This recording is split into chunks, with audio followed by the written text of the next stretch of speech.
प्रधानमंत्री बना दो तो देश का नक्शा बदल दूंगा।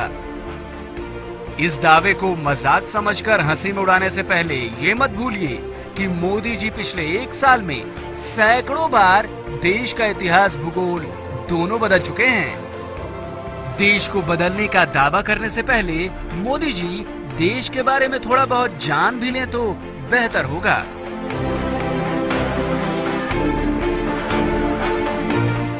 आपको दिखाते हैं मोदी जी के सामान्य ज्ञान के कुछ नमूने, जिसे देखकर आपको मोदी के ज्ञान और उनके दावों दोनों का सच पता लग जाएगा।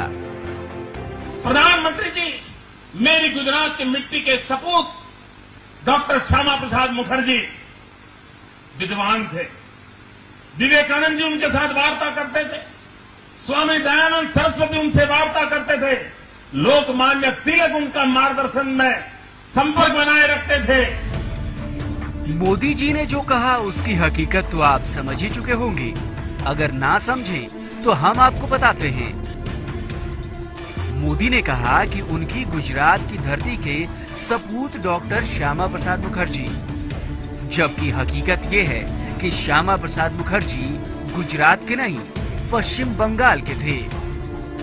मोदी के मुताबिक स्वामी विवेकानंद जी श्यामा प्रसाद मुखर्जी से बातचीत करते थे, जबकि हकीकत यह है कि श्यामा प्रसाद मुखर्जी का जन्म 1901 में हुआ था। वहीं विवेकानंद जी का निधन 1902 में हो गया था। अब ये कैसे हो सकता है कि सिर्फ 1 बरस की उम्र में ही श्यामा प्रसाद मुखर्जी स्वामी विवेकानंद से बातें करने लगे हों? खैर, एक और नमूना भी देखिए।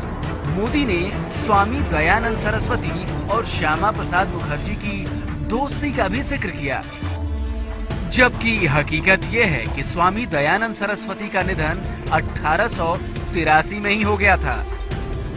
बस इतने में ही हैरान मत होइए, जरा मोदी जी के आगे का भाषण भी सुनिए। और लंदन में अंग्रेजों के नाक के नीचे इस गुजरात के सपूत ने इंडिया हाउस का निर्माण किया था। और मदन लाल धिंगरा ने कर्नल वायली को मारने का काम उस इंडिया हाउस में किया था।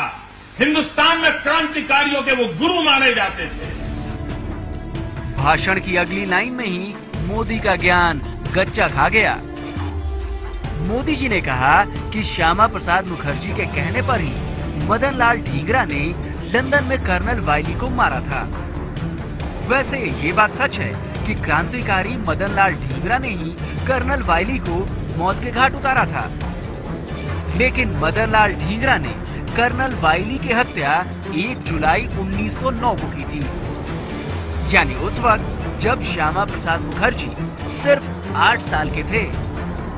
अभी तो और हंसना बाकी है, क्योंकि भाषण का अगला हिस्सा तो और भी मजेदार है। 1930 में उनकी मृत्यु हुई और मरते समय उन्होंने की इच्छा व्यक्त की थी कि मेरे अस्थि जो है उसको संभाल के रखा जाए, लेकिन देश जब आजाद हो तब मेरे अस्थि आजाद हिंदुस्तान में ले जाएं, ताकि मैं जो आजाद भारत की सांस लेना चाहता था, जीते जी नहीं ले पाया, लेकिन मेरे मरने के बाद मेरे अस्थि को आजाद हिंदुस्तान की हवा का रुख का पता चले, इसलिए ये मेरे अस्थि संभाल के रखे जाए, देश आजाद होने के बाद उसे ले जाया जाए। 1947 देश आजाद होने के बाद पंडित नेहरू का पहला काम था कि कोई प्रतिनिधि को भेज करके देश के लिए जीने मरने वाले डॉक्टर श्यामा प्रसाद मुखर्जी के उस अस्थि को हिंदुस्तान ला देते हैं। नहीं किया। वैसे अब आप चाहे तो हंस सकते हैं, और अगर अब भी हंसी नहीं आई तो भाषण के इस हिस्से की असलियत सुनकर जरूर आएगी। मोदी जी ने कहा कि डॉक्टर श्यामा प्रसाद मुखर्जी का निधन 1930 में हुआ था, वो भी लंदन में, और आजादी के बाद भारत सरकार उनकी अस्थियां तक नहीं ला पाई। अब जरा असलियत भी सुन लीजिए। श्यामा प्रसाद मुखर्जी का निधन 1953 में हुआ था, वो भी लंदन में नहीं, कश्मीर में। अब आप ही सोचिए, चले हैं देश के पीएम बनने, लेकिन देश के इतिहास का ही पता नहीं।